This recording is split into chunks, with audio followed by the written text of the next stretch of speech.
उमापतिं सुरगुरुं वन्दे जगत्कारणं वन्दे पन्नगभूषणं मृगधरं वन्दे पशूनां पतिं वन्दे सूर्यशशाङ्कवलिनयनं वन्दे मुकुन्दप्रियं वन्दे भक्तजनाश्रयं च वरदं वन्दे शिवं शङ्करम् ॐ मृत्युञ्जयाय रुद्राय नीलकण्ठाय शम्भवे अमृतेशाय शर्वाय महादेवाय ते नमः।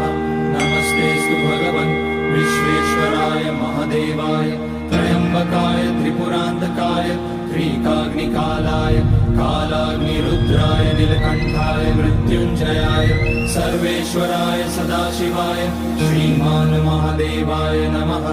ॐ नमः शम्भवाय च मयोपवाय च नमः शङ्कराय च मयस्कराय च